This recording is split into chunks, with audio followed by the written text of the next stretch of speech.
Chapter 23, in which Passepartout's nose becomes outrageously long. The next morning, poor, jaded, famished Passepartout said to himself that he must get something to eat at all hazards, and the sooner he did so, the better. He might, indeed, sell his watch, but he would have starved first.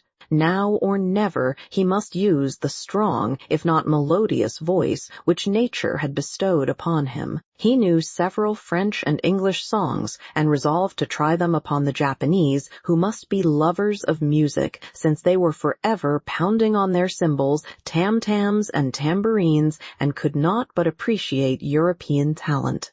It was, perhaps, rather early in the morning to get up a concert, and the audience, prematurely aroused from their slumbers, might not possibly pay their entertainer with coin bearing the Mikado's features. Passepartout therefore decided to wait several hours, and as he was sauntering along, it occurred to him that he would seem rather too well dressed for a wandering artist. The idea struck him to change his garments for clothes more in harmony with his project, by which he might also get a little money to satisfy the immediate cravings of hunger. The resolution taken, it remained to carry it out. It was only after a long search that Passepartout discovered a native dealer in old clothes to whom he applied for an exchange. The man liked the European costume, and ere long Passepartout issued from his shop, accoutred in an old Japanese coat and a sort of one-sided turban faded with long use. A few small pieces of silver, moreover, jingled in his pocket. "Good," thought he, "I will imagine I am at the carnival." His first care, after being thus Japanesed, was to enter a tea-house of modest appearance, and, upon half a bird and a little rice, to breakfast like a man for whom dinner was as yet a problem to be solved. "Now," thought he when he had eaten heartily, "I mustn't lose my head. I can't sell this costume again for one still more Japanese. I must consider how to leave this country of the sun, of which I shall not retain the most delightful of memories, as quickly as possible." It occurred to him to visit the steamers which were about to leave for America. He would offer himself as a cook or servant in payment of his passage and meals. Once at San Francisco, he would find some means of going on. The difficulty was how to traverse the 4,700 miles of the Pacific which lay between Japan and the New World. Passepartout was not the man to let an idea go begging, and directed his steps towards the docks. But as he approached them, his project, which at first had seemed so simple, began to grow more and more formidable to his mind.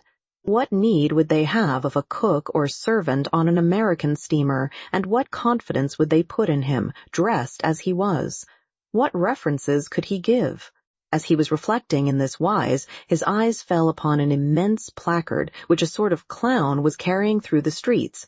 This placard, which was in English, read as follows: "Acrobatic Japanese Troupe, Honorable William Batulcar, Proprietor, last representations, prior to their departure to the United States, of the Long Noses, under the direct patronage of the god Tingo, great attraction." "The United States," said Passepartout. "That's just what I want." He followed the clown, and soon found himself once more in the Japanese quarter. A quarter of an hour later he stopped before a large cabin adorned with several clusters of streamers, the exterior walls of which were designed to represent, in violent colors and without perspective, a company of jugglers. This was the Honorable William Batulcar's establishment. That gentleman was a sort of Barnum, the director of a troupe of mountebanks, jugglers, clowns, acrobats, equilibrists, and gymnasts, who, according to the placard, was giving his last performances before leaving the Empire of the Sun for the States of the Union. Passepartout entered and asked for Mr. Batulcar, who straightway appeared in person. "What do you want?" said he to Passepartout, whom he at first took for a native. "Would you like a servant, sir?" asked Passepartout. "A servant!" cried Mr. Batulcar, caressing the thick gray beard which hung from his chin. "I already have 2 who are obedient and faithful, have never left me, and serve me for their nourishment, and here they are. added he, holding out his two robust arms furrowed with veins as large as the strings of a bass viol. "So I can be of no use to you?" "None." "The devil! I should so like to cross the Pacific with you." "Ah," said the Honorable Mr. Batulcar, "you are no more a Japanese than I am a monkey. Who are you dressed up in that way?" "A man dresses as he can." "That's true. You are a Frenchman, aren't you?" "Yes, a Parisian of Paris." "Then you ought to know how to make grimaces?" "Why," replied Passepartout, a little vexed that his nationality should cause this question, "we Frenchmen know how to make grimaces, it is true, but not any better than the Americans do." "True. Well, if I can't take you as a servant, I can as a clown. You see, my friend, in France they exhibit foreign clowns, and in foreign parts French clowns." "Ah, you are pretty strong, eh? Especially after a good meal." "And you can sing?" "Yes," returned Passepartout, who had formerly been wont to sing in the streets. "But can you sing standing on your head, with a top spinning on your left foot, and a saber balanced on your right?" "Humph, I think so," replied Passepartout, recalling the exercises of his younger days. "Well, that's enough," said the Honorable William Batulcar. The engagement was concluded there and then. Passepartout had at last found something to do. He was engaged to act in the celebrated Japanese troupe.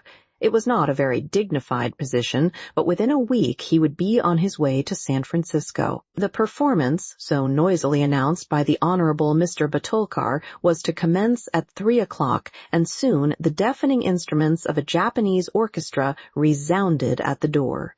Passepartout, though he had not been able to study or rehearse a part, was designated to lend the aid of his sturdy shoulders in the great exhibition of the human pyramid, executed by the long noses of the god Tingo.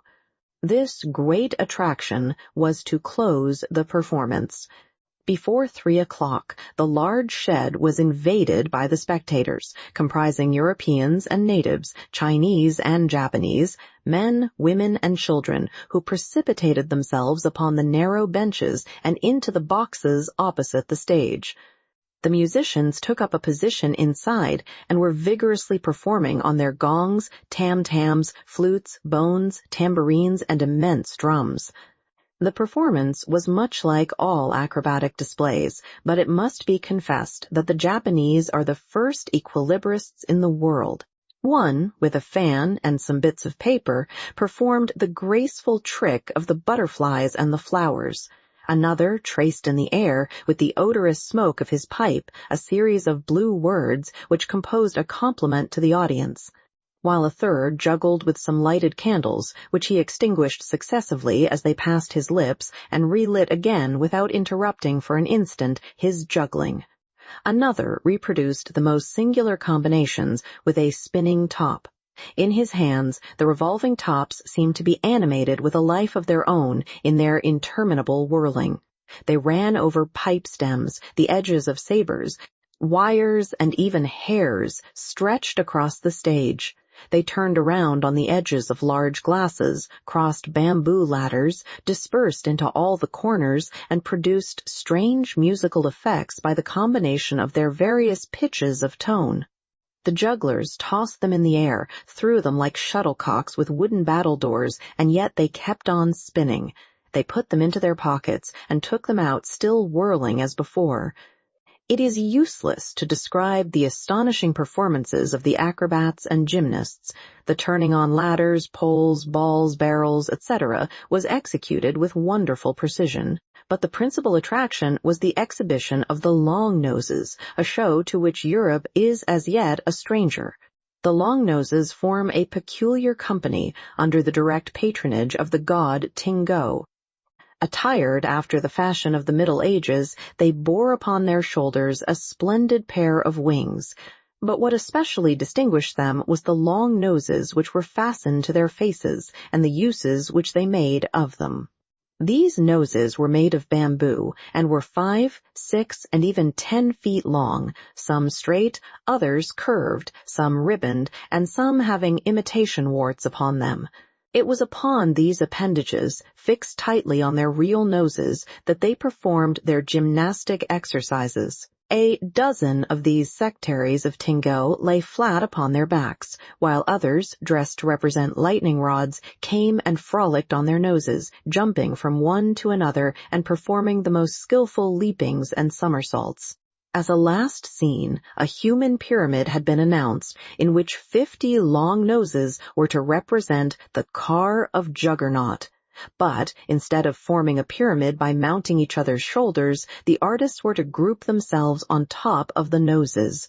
It happened that the performer who had hitherto formed the base of the car had quitted the troupe, and as, to fill this part, only strength and adroitness were necessary, Passepartout had been chosen to take his place. The poor fellow really felt sad when, melancholy reminiscence of his youth, he donned his costume, adorned with vari-colored wings, and fastened to his natural feature a false nose 6 feet long. But he cheered up when he thought that this nose was winning him something to eat. He went upon the stage and took his place beside the rest who were to compose the base of the car of Juggernaut. They all stretched themselves on the floor, their noses pointing to the ceiling. A second group of artists disposed themselves on these long appendages, then a third above these, then a fourth, until a human monument reaching to the very cornices of the theater soon arose on top of the noses. This elicited loud applause, in the midst of which the orchestra was just striking up a deafening air, when the pyramid tottered, the balance was lost, one of the lower noses vanished from the pyramid, and the human monument was shattered like a castle built of cards. It was Passepartout's fault. Abandoning his position, clearing the footlights without the aid of his wings, and, clambering up to the right-hand gallery, he fell at the feet of one of the spectators, crying, "Ah, my master, my master!" "You here?" "Myself." "Very well. Then let us go to the steamer, young man." Mr. Fogg, Aouda, and Passepartout passed through the lobby of the theater to the outside, where they encountered the Honorable Mr. Batulcar, furious with rage. He demanded damages for the breakage of the pyramid, and Phileas Fogg appeased him by giving him a handful of banknotes. At 6:30, the very hour of departure, Mr. Fogg and Aouda, followed by Passepartout, who in his hurry had retained his wings, and nose 6 feet long, stepped upon the American steamer. Chapter 24. During which Mr. Fogg and party crossed the Pacific Ocean. What happened when the pilot boat came in sight of Shanghai will be easily guessed. The signals made by the Tankadere had been seen by the captain of the Yokohama steamer, who, espying the flag at half-mast, had directed his course towards the little craft. Phileas Fogg, after paying the stipulated price of his passage to John Busby and rewarding that worthy with the additional sum of £550, ascended the steamer with Aouda and Fix, and they started at once for Nagasaki and Yokohama. They reached their destination on the morning of the 14th of November. Phileas Fogg lost no time in going on board the Carnatic, where he learned, to Aouda's great delight, and perhaps to his own, though he betrayed no emotion, that Passepartout, a Frenchman, had really arrived on her the day before. The San Francisco steamer was announced to leave that very evening, and it became necessary to find Passepartout, if possible, without delay. Mr. Fogg applied in vain to the French and English consuls, and, after wandering through the streets a long time, began to despair of finding his missing servant. Chance, or perhaps a kind of presentiment, at last led him into the Honorable Mr. Batulcar's theater. He certainly would not have recognized Passepartout in the eccentric mountebank's costume, but the latter, lying on his back, perceived his master in the gallery. He could not help starting, which so changed the position of his nose as to bring the pyramid pell-mell upon the stage. All this Passepartout learned from Aouda, who recounted to him what had taken place on the voyage from Hong Kong to Shanghai on the Tankadere, in company with one Mr. Fix. Passepartout did not change countenance on hearing this name. He thought that the time had not yet arrived to divulge to his master what had taken place between the detective and himself, and, in the account he gave of his absence, he simply excused himself for having been overtaken by drunkenness. In smoking opium at a tavern in Hong Kong, Mr. Fogg heard this narrative coldly, without a word, and then furnished his man with funds necessary to obtain clothing more in harmony with his position. Within an hour, the Frenchman had cut off his nose and parted with his wings, and retained nothing about him which recalled the secretary of the god Tingu. The steamer, which was about to depart from Yokohama to San Francisco, belonged to the Pacific Mail Steamship Company and was named the General Grant. She was a large paddle-wheel steamer of 2,500 tons, well-equipped and very fast. The massive walking beam rose and fell above the deck. At one end, a piston rod worked up and down, and at the other was a connecting rod which, in changing the rectilinear motion to a circular one, was directly connected with the shaft of the paddles. The General Grant was rigged with 3 masts, giving a large capacity for sails, and thus materially aiding the steam power.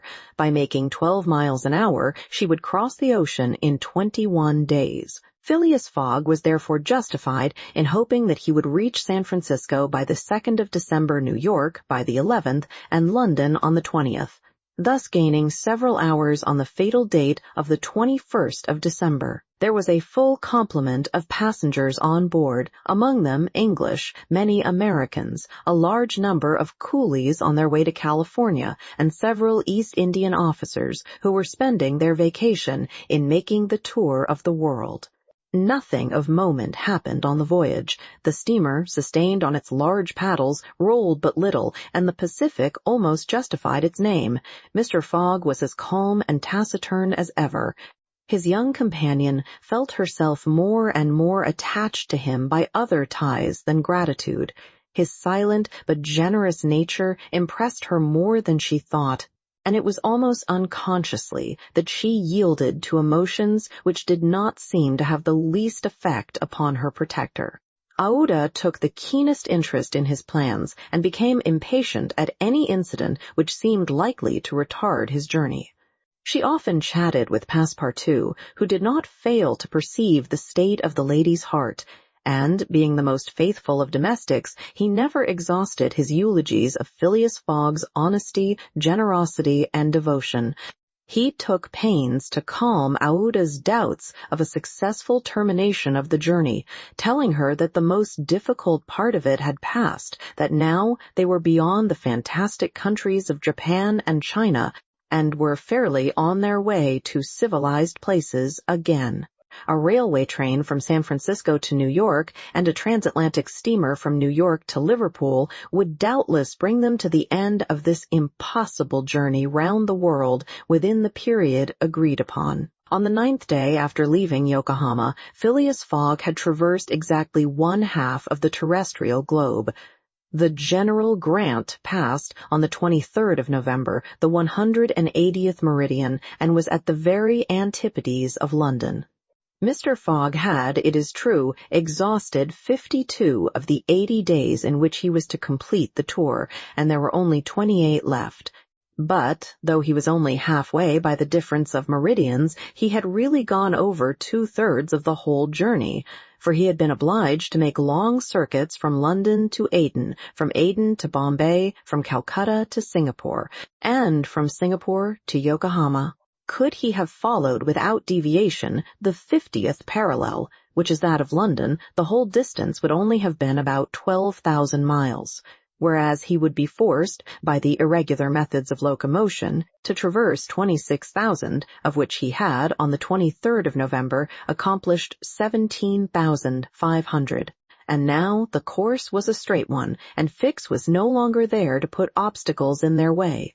It happened also, on the 23rd of November, that Passepartout made a joyful discovery. It will be remembered that the obstinate fellow had insisted on keeping his famous family watch at London time, and on regarding that of the countries he had passed through as quite false and unreliable. Now, on this day, though he had not changed the hands, he found that his watch exactly agreed with the ship's chronometers. His triumph was hilarious. He would have liked to know what Fix would say if he were aboard.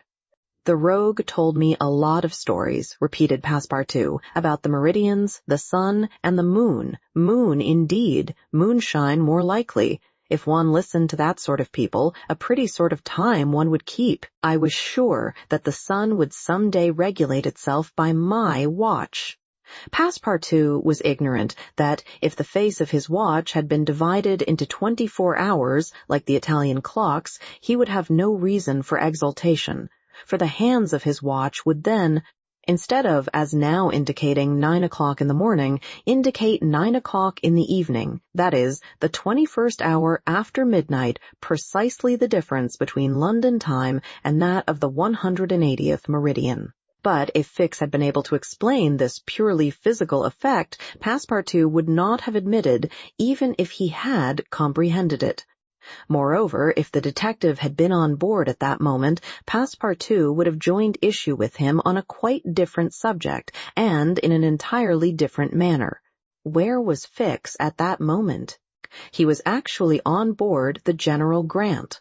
On reaching Yokohama, the detective, leaving Mr. Fogg, whom he expected to meet again during the day, had repaired at once to the English consulate, where he at last found the warrant of arrest. It had followed him from Bombay and had come by the Carnatic, on which steamer he himself was supposed to be. Fix's disappointment may be imagined when he reflected that the warrant was now useless. Mr. Fogg had left English ground, and it was now necessary to procure his extradition. "Well," thought Fix, after a moment of anger, "my warrant is not good here, but it will be in England. The rogue evidently intends to return to his own country, thinking he has thrown the police off his track. Good. I will follow him across the Atlantic. As for the money, heaven grant there may be some left, but the fellow has already spent in traveling, rewards, trials, bail, elephants, and all sorts of charges more than £5,000. Yet, after all, the bank is rich." His course decided on, he went on board the General Grant and was there when Mr. Fogg and Aouda arrived. To his utter amazement, he recognized Passepartout despite his theatrical disguise. He quickly concealed himself in his cabin to avoid an awkward explanation and hoped, thanks to the number of passengers, to remain unperceived by Mr. Fogg's servant. On that very day, however, he met Passepartout face to face on the forward deck. The latter, without a word, made a rush for him, grasped him by the throat, and, much to the amusement of a group of Americans who immediately began to bet on him, administered to the detective a perfect volley of blows, which proved the great superiority of French over English pugilistic skill. When Passepartout had finished, he found himself relieved and comforted. Fix got up in a somewhat rumpled condition and, looking at his adversary, coldly said, "Have you done?" "For this time, yes." "Then let me have a word with you." "But in your master's interests." Passepartout seemed to be vanquished by Fix's coolness, for he quietly followed him, and they sat down aside from the rest of the passengers. "You have given me a thrashing," said Fix. "Good, I expected it. Now, listen to me. Up to this time I have been Mr. Fogg's adversary. I am now in his game." "Aha!" cried Passepartout. "You are convinced he is an honest man?" "No," replied Fix coldly. "I think him a rascal. Shh! Don't budge, and let me speak. As long as Mr. Fogg was on English ground, it was for my interest to detain him there until my warrant of arrest arrived. I did everything I could to keep him back. I sent the Bombay priests after him. I got you intoxicated at Hong Kong. I separated you from him, and I made him miss the Yokohama steamer." Passepartout listened with closed fists. "Now," resumed Fix, "Mr. Fogg seems to be going back to England. Well, I will follow him there. But hereafter I will do as much to keep obstacles out of his way as I have done up to this time to put them in his path." I've changed my game, you see, and simply because it was for my interest to change it, your interest is the same as mine, for it is only in England that you will ascertain whether you are in the service of a criminal or an honest man." Passepartout listened very attentively to Fix, and was convinced that he spoke with entire good faith. "Are we friends?" asked the detective. "Friends? No," replied Passepartout. "But allies, perhaps. At the least sign of treason, however, I'll twist your neck for you." "Agreed," said the detective quietly. 11 days later, on the 3rd of December, the General Grant entered the Bay of the Golden Gate and reached San Francisco. Mr. Fogg had neither gained nor lost a single day. Chapter 25, in which a slight glimpse is had of San Francisco. It was 7 in the morning when Mr. Fogg, Aouda, and Passepartout set foot upon the American continent, if this name can be given to the floating quay upon which they disembarked. These quays, rising and falling with the tide, thus facilitate the loading and unloading of vessels. Alongside them were clippers of all sizes, steamers of all nationalities, and the steamboats, with several decks rising one above the other, which ply on the Sacramento and its tributaries.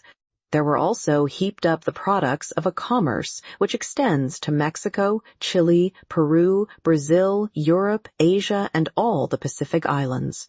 Passepartout, in his joy on reaching at last the American continent, thought he would manifest it by executing a perilous vault in fine style, but, tumbling upon some worm-eaten planks, he fell through them. Put out of countenance by the manner in which he thus set foot upon the New World, he uttered a loud cry, which so frightened the innumerable cormorants and pelicans that are always perched upon these movable quays that they flew noisily away. Mr. Fogg, on reaching shore, proceeded to find out at what hour the first train left for New York, and learned that this was at 6 p.m. He had, therefore, an entire day to spend in the Californian capital. Taking a carriage at a charge of $3, he and Aouda entered it, while Passepartout mounted the box beside the driver, and they set out for the International Hotel.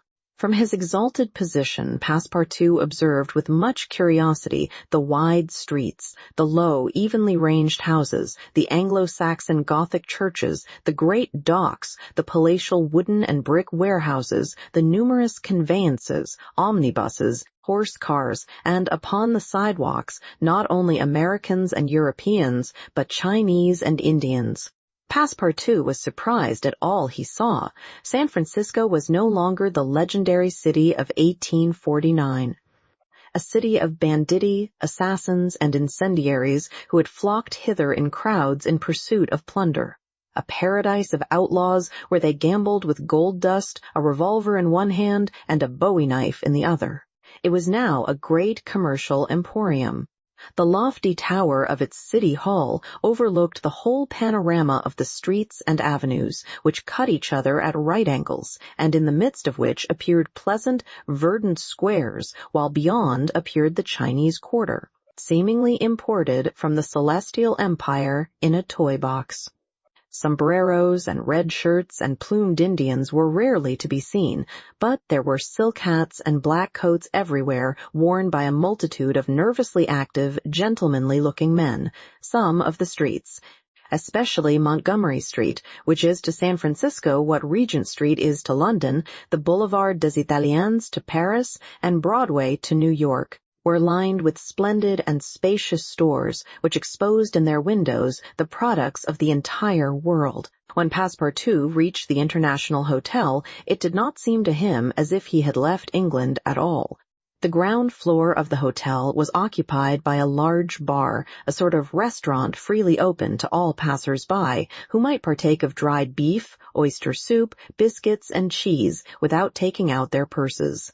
Payment was made only for the ale, porter, or sherry which was drunk. This seemed very American to Passepartout. The hotel refreshment rooms were comfortable, and Mr. Fogg and Aouda, installing themselves at a table, were abundantly served on diminutive plates by Negroes of darkest hue. After breakfast, Mr. Fogg, accompanied by Aouda, started for the English consulate to have his passport visaed. As he was going out, he met Passepartout, who asked him if it would not be well, before taking the train, to purchase some dozens of Enfield rifles and Colt's revolvers. He had been listening to stories of attacks upon the trains by the Sioux and Pawnees. Mr. Fogg thought it a useless precaution, but told him to do as he thought best, and went on to the consulate. He had not proceeded 200 steps, however, when, by the greatest chance in the world, he met Fix. The detective seemed wholly taken by surprise. What? Had Mr. Fogg and himself crossed the Pacific together and not met on the steamer? At least Fix felt honored to behold once more the gentleman to whom he owed so much, and, as his business recalled him to Europe, he should be delighted to continue the journey in such pleasant company. Mr. Fogg replied that the honor would be his, and the detective, who was determined not to lose sight of him, begged permission to accompany them in their walk about San Francisco, a request which Mr. Fogg readily granted. They soon found themselves in Montgomery Street, where a great crowd was collected. The sidewalks, street, horse-car rails, the shop doors, the windows of the houses, and even the roofs were full of people. Men were going about carrying large posters, and flags and streamers were floating in the wind, while loud cries were heard on every hand. Hurrah for Cammerfield! Hurrah for Mandyboy!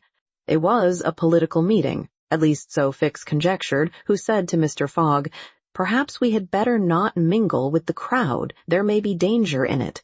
"Yes," returned Mr. Fogg, "and blows, even if they are political, are still blows."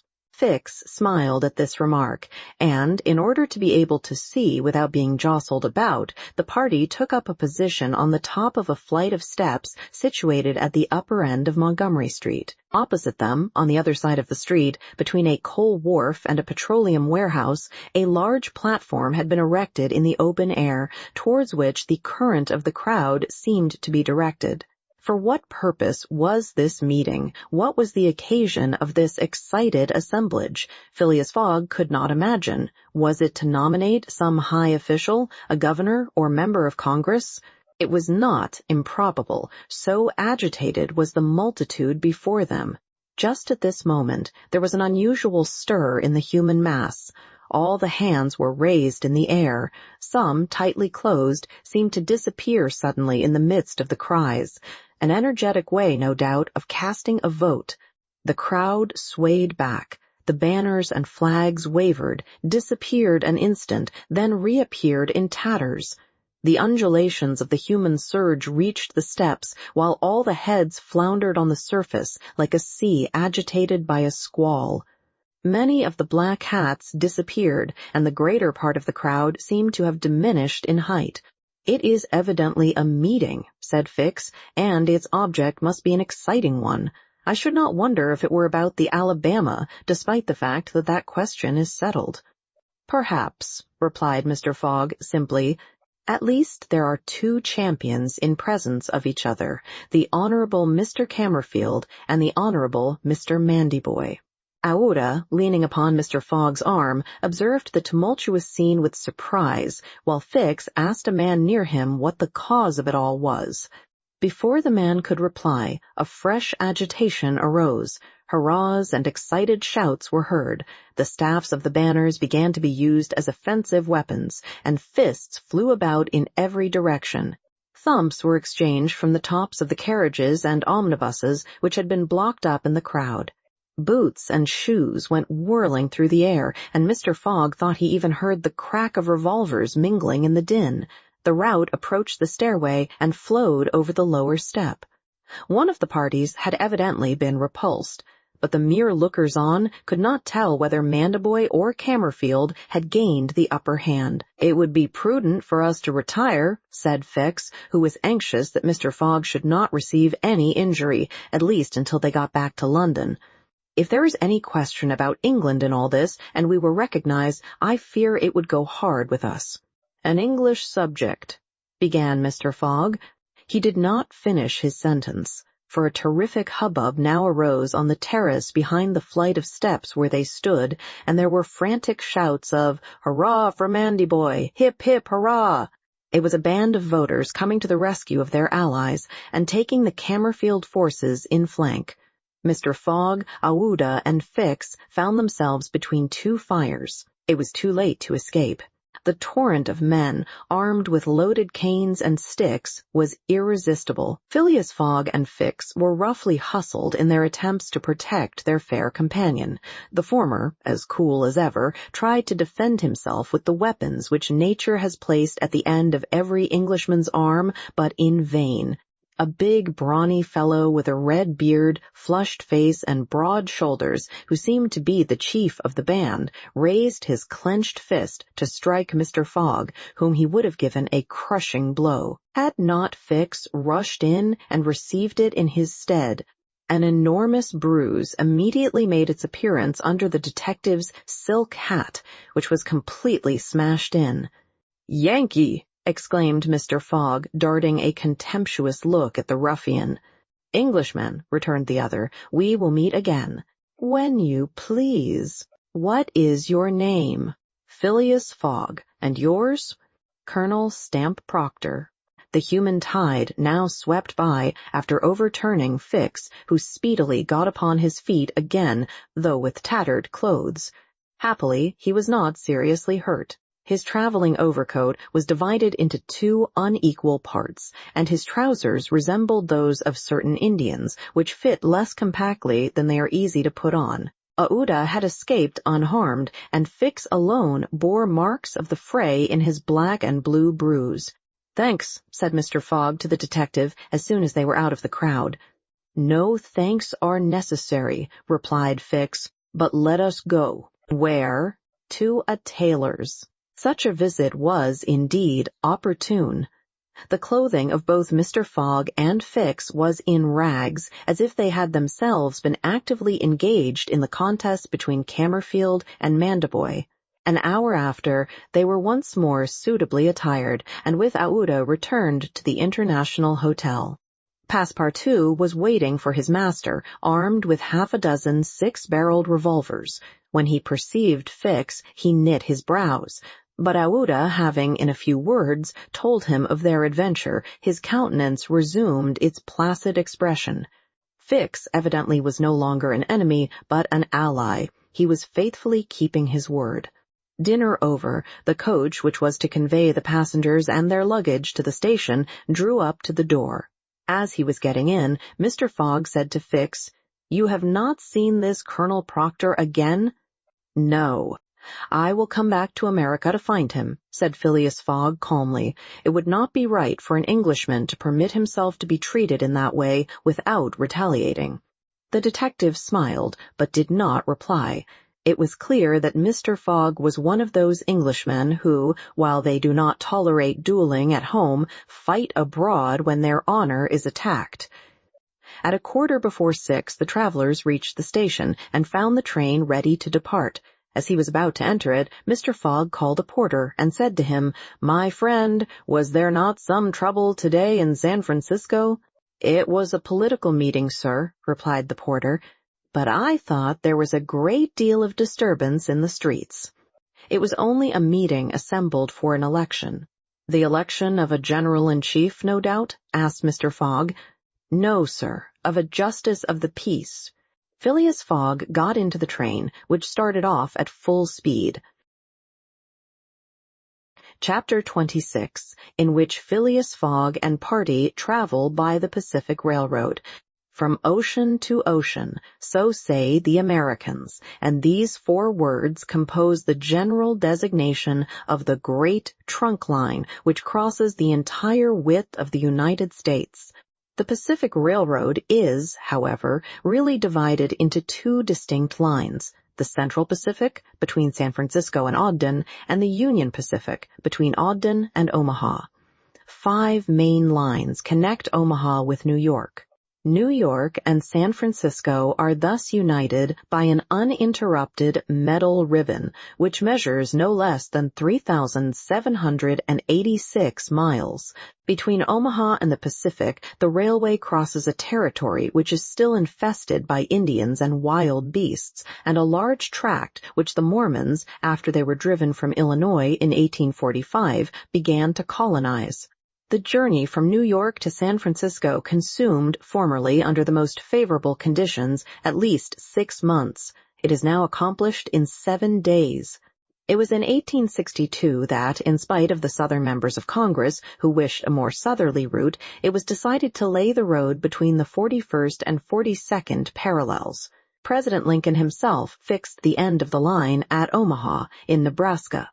The work was at once commenced and pursued with true American energy, nor did the rapidity with which it went on injuriously affect its good execution.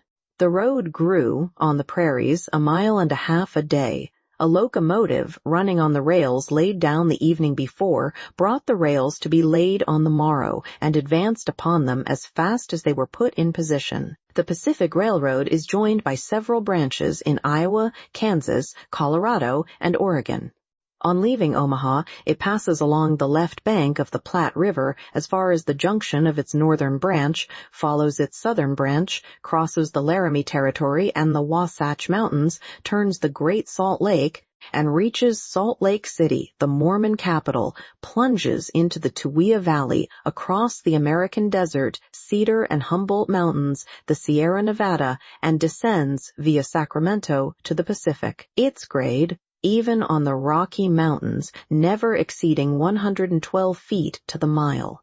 Such was the road to be traversed in 7 days, which would enable Phileas Fogg, at least, so he hoped, to take the Atlantic steamer at New York on the 11th for Liverpool. The car which he occupied was a sort of long omnibus on 8 wheels, and with no compartments in the interior. It was supplied with 2 rows of seats, perpendicular to the direction of the train on either side of an aisle which conducted to the front and rear platforms. These platforms were found throughout the train, and the passengers were able to pass from one end of the train to the other. It was supplied with saloon cars, balcony cars, restaurants, and smoking cars. Theater cars alone were wanting, and they will have these some day. Book and news dealers, sellers of edibles, drinkables, and cigars, who seemed to have plenty of customers, were continually circulating in the aisles. The train left Oakland Station at 6 o'clock. It was already night, cold and cheerless, the heavens being overcast with clouds which seemed to threaten snow. The train did not proceed rapidly. Counting the stoppages, it did not run more than 20 miles an hour, which was a sufficient speed, however, to enable it to reach Omaha within its designated time. There was but little conversation in the car, and soon many of the passengers were overcome with sleep. Passepartout found himself beside the detective, but he did not talk to him. After recent events, their relations with each other had grown somewhat cold. There could no longer be mutual sympathy or intimacy between them. Fix's manner had not changed, but Passepartout was very reserved and ready to strangle his former friend on the slightest provocation. Snow began to fall an hour after they started, a fine snow, however, which happily could not obstruct the train. Nothing could be seen from the windows but a vast white sheet, against which the smoke of the locomotive had a grayish aspect. At 8 o'clock, a steward entered the car and announced that the time for going to bed had arrived, and in a few minutes the car was transformed into a dormitory. The backs of the seats were thrown back, bedsteads carefully packed were rolled out by an ingenious system, berths were suddenly improvised, and each traveler had soon at his disposition a comfortable bed, protected from curious eyes by thick curtains. The sheets were clean and the pillows soft. It only remained to go to bed and sleep, which everybody did. While the train sped on across the state of California, the country between San Francisco and Sacramento is not very hilly. The Central Pacific, taking Sacramento for its starting point, extends eastward to meet the road from Omaha. The line from San Francisco to Sacramento runs in a northeasterly direction along the American River, which empties into San Pablo Bay. The 120 miles between these cities were accomplished in 6 hours, and towards midnight, while fast asleep, the travelers passed through Sacramento, so that they saw nothing of that important place, the seat of the state government, with its fine quays, its broad streets, its noble hotels, squares, and churches. The train, on leaving Sacramento and passing the junction, Rocklin, Auburn, and Colfax, entered the range of the Sierra Nevada. Cisco was reached at 7 in the morning, and an hour later the dormitory was transformed into an ordinary car, and the travelers could observe the picturesque beauties of the mountain region through which they were steaming. The railway track wound in and out among the passes, now approaching the mountainsides, now suspended over precipices, avoiding abrupt angles by bold curves, plunging into narrow defiles, which seemed to have no outlet. The locomotive, its great funnel emitting a weird light, with its sharp bell and its cow-catcher extended like a spur, mingled its shrieks and bellowings with the noise of torrents and cascades, and twined its smoke among the branches of the gigantic pines. There were few or no bridges or tunnels on the route. The railway turned around the sides of the mountains and did not attempt to violate nature by taking the shortest cut from one point to another. The train entered the state of Nevada through the Carson Valley about 9 o'clock, going always northeasterly, and at midday reached Reno, where there was a delay of 20 minutes for breakfast. From this point, the road, running along Humboldt River, passed northward for several miles by its banks. Then it turned eastward and kept by the river until it reached the Humboldt Range, nearly at the extreme eastern limit of Nevada. Having breakfasted, Mr. Fogg and his companions resumed their places in the car and observed the varied landscape which unfolded itself as they passed along the vast prairies, the mountains lining the horizon, and the creeks with their frothy, foaming streams. Sometimes a great herd of buffaloes, massing together in the distance, seemed like a movable dam. These innumerable multitudes of ruminating beasts often form an insurmountable obstacle to the passage of the trains. Thousands of them have been seen passing over the track for hours together in compact ranks. The locomotive is then forced to stop and wait till the road is once more clear. This happened, indeed, to the train in which Mr. Fogg was traveling. About 12 o'clock, a troop of 10 or 12,000 head of buffalo encumbered the track. The locomotive, slackening its speed, tried to clear the way with its cow-catcher, but the mass of animals was too great. The buffaloes marched along with a tranquil gait, uttering now and then deafening bellowings. There was no use of interrupting them, for, having taken a particular direction, nothing can moderate and change their course. It is a torrent of living flesh which no dam could contain.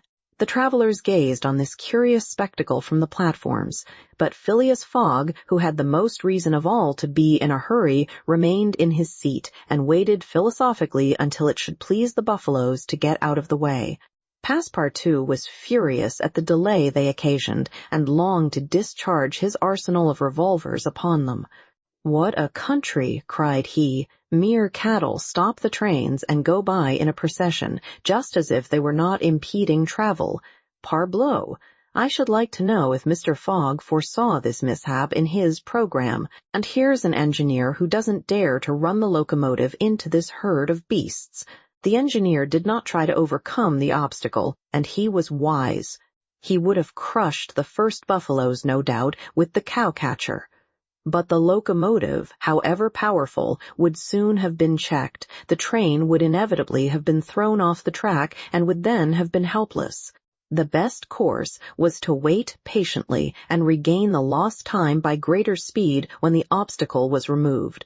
The procession of buffaloes lasted 3 full hours, and it was night before the track was clear. The last ranks of the herd were now passing over the rails, while the first had already disappeared below the southern horizon. It was 8 o'clock when the train passed through the defiles of the Humboldt Range, and 9:30 when it penetrated Utah, the region of the Great Salt Lake, the singular colony of the Mormons. Chapter 27, in which Passepartout undergoes, at a speed of 20 miles an hour, a course of Mormon history. During the night of the 5th of December, the train ran southeasterly for about 50 miles, then rose an equal distance in a northeasterly direction towards the Great Salt Lake. Passepartout, about 9 o'clock, went out upon the platform to take the air. The weather was cold, the heavens gray, but it was not snowing. The sun's disk, enlarged by the mist, seemed an enormous ring of gold, and Passepartout was amusing himself by calculating its value in pounds sterling, when he was diverted from this interesting study by a strange-looking personage who made his appearance on the platform. This personage, who had taken the train at Elko, was tall and dark, with black mustache, black stockings, a black silk hat, a black waistcoat, black trousers, a white cravat, and dogskin gloves. He might have been taken for a clergyman. He went from one end of the train to the other, and affixed to the door of each car a notice written in manuscript. Passepartout approached and read one of these notices, which stated that Elder William Hitch, Mormon missionary, taking advantage of his presence on train number 48, would deliver a lecture on Mormonism in car number 117 from 11 to 12 o'clock, and that he invited all who were desirous of being instructed concerning the mysteries of the religion of the Latter-day Saints to attend. "I'll go," said Passepartout to himself. He knew nothing of Mormonism except the custom of polygamy, which is its foundation.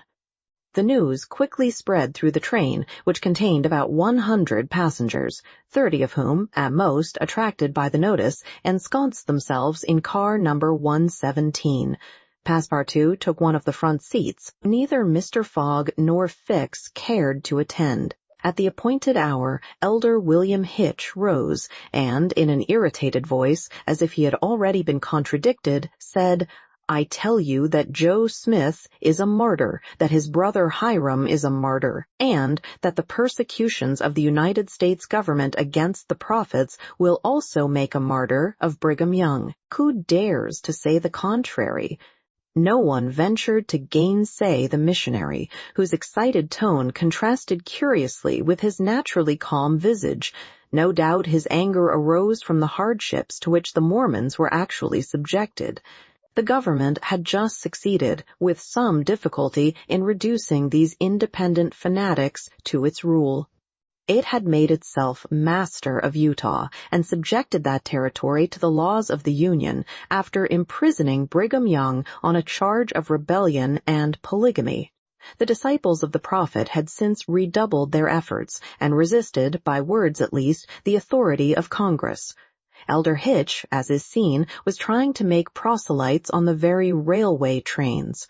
Then, emphasizing his words with his loud voice and frequent gestures, he related the history of the Mormons from biblical times, how that, in Israel, a Mormon prophet of the tribe of Joseph published the annals of the new religion and bequeathed them to his son Mormon. How, many centuries later, a translation of this precious book, which was written in Egyptian, was made by Joseph Smith, Jr., a Vermont farmer, who revealed himself as a mystical prophet in 1825, and how, in short, the celestial messenger appeared to him in an illuminated forest and gave him the annals of the Lord. Several of the audience, not being much interested in the missionary's narrative, here left the car. But Elder Hitch, continuing his lecture, related how Smith, Jr., with his father, 2 brothers, and a few disciples, founded the Church of the Latter-day Saints, which, adopted not only in America, but in England, Norway, and Sweden, and Germany, counts many artisans, as well as men engaged in the liberal professions among its members. How a colony was established in Ohio, a temple erected there at a cost of $200,000, and a town built at Kirkland. How Smith became an enterprising banker, and received from a simple mummy showman a papyrus scroll written by Abraham and several famous Egyptians.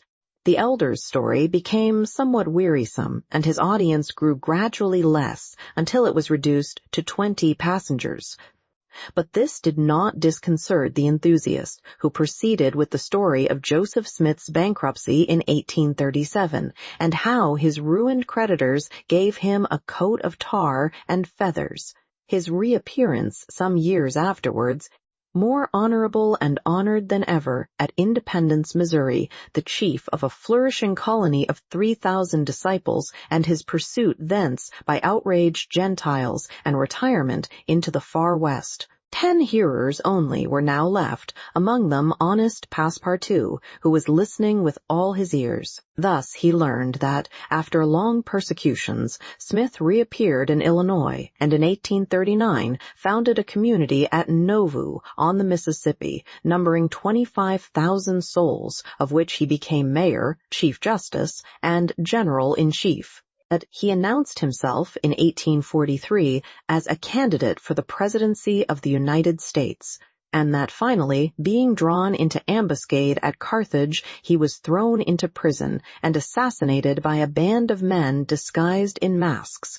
Passepartout was now the only person left in the car, and the elder, looking him full in the face, reminded him that 2 years after the assassination of Joseph Smith, the inspired prophet Brigham Young, his successor, left Nauvoo for the banks of the Great Salt Lake, where, in the midst of that fertile region, directly on the route of the emigrants who crossed Utah on their way to California, the new colony, thanks to the polygamy practiced by the Mormons, had flourished beyond expectations.